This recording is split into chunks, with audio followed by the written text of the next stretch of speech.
of that you maybe could have had a lead at quarter time, but didn't, and then progressively it sort of got away?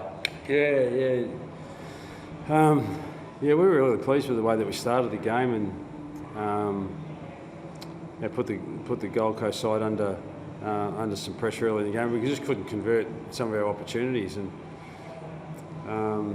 we thought up until three-quarter time, even though the scoreboard was just slowly getting away from us, we thought we were still in the game in general play. It wasn't like, for a 10-goal loss, it wasn't like they dominated general play or anything. We had our chances. We ended up having more disposals than what they did.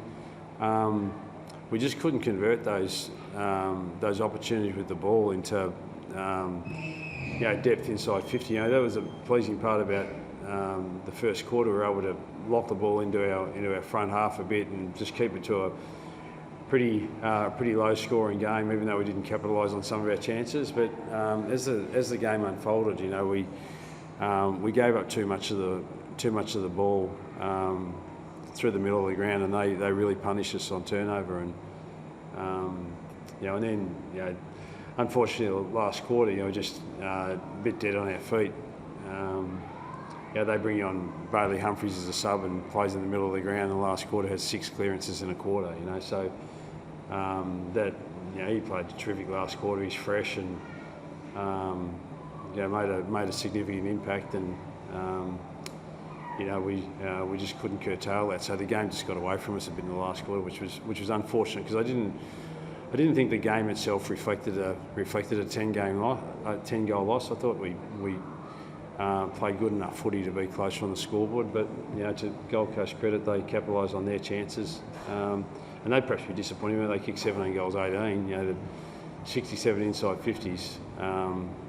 So anyway, we get back to work. We thought our defence battled manfully against 67 inside 50s, and McCurch's had another 30 touches. Commons played another really good game. I thought Luke McDonald played really well for us in the back half and saved us on a number of occasions. Archer's coming back from his injury and played his second game for the season. So we're pleased with some of the things that are happening in our back end. I just thought that our midfield, particularly as the game wore on, their midfield got on top and won the clearance battle convincingly in the last quarter, which I think it was 23 inside 50s to 10 in the last quarter, which is really disappointing. They were able to convert 7 goals out of those opportunities that they had. So we'll get back to work and try and improve on some of those things for next week's game. Is that drop off, do you think, particularly in the last quarter, a fitness thing, or is it a getting away from what you want them to do?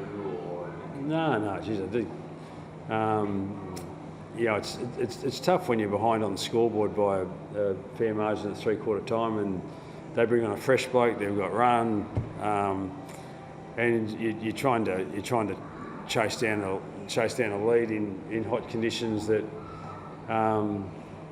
There's just pretty sapping conditions to play footy, and if you're behind on the scoreboard, it just makes it that extra yard harder to catch up. So anyway, we're a young side that need to learn to work our way through that, but pretty unique and unusual conditions. And the best thing in these type of conditions is try to make sure you're in front at three-quarter time, I reckon.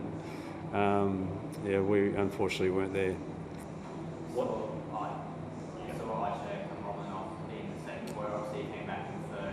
What's that, sorry? We saw Archer come bowling off in the second quarter and came back in the third. Is there any injury concerns there? Yeah, no, he just rolled an ankle or something.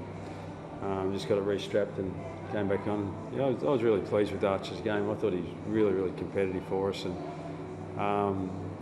a lot of our defenders did a really, really strong job under a fair amount of duress, and so we were pleased with the way that they held up, and Archer's one of those. What's the coaching challenge like when you haven't won yet, obviously? I guess the longer it goes, does it become a burden for the players to wear? What's the coaching challenge? No, you just keep working your way through it, and keep giving these lads exposure to top level AFL footy, and they learn every week, and and just bit by bit, we'll just see improvements in our game and the way that we're going about it. You know, I thought the first quarter in particular, when the ball was perhaps a little bit drier, and I just thought Gold Coast over the course of the game ended up handling when it got a little bit slipperier and dewier and sweatier, and I just thought Gold Coast were more polished with ground balls. We went to ground a little bit too much. They kept their feet.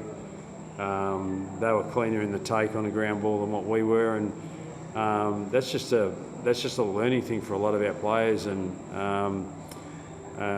also learning how to play the conditions, and they just managed a little bit and adjusted better as the game wore on. When the conditions were sort of normal like they were down in Melbourne, we're actually pretty good and right in the game. But as the game wore on, they were much more adept at the conditions than what we were. You mentioned McKercher earlier. I was really pleased he kept sort of persisting and endeavouring the whole night.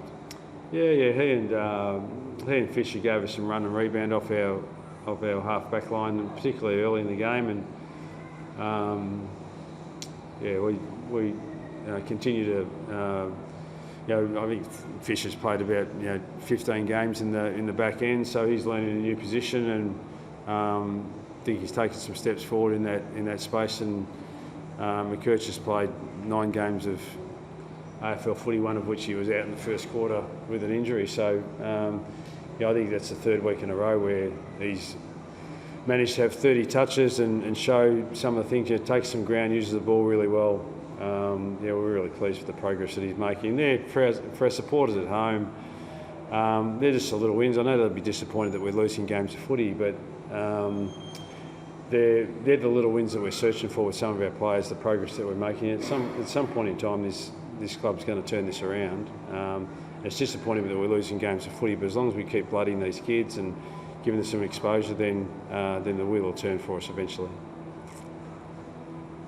Good on you guys. Yeah, Thank you. Thanks.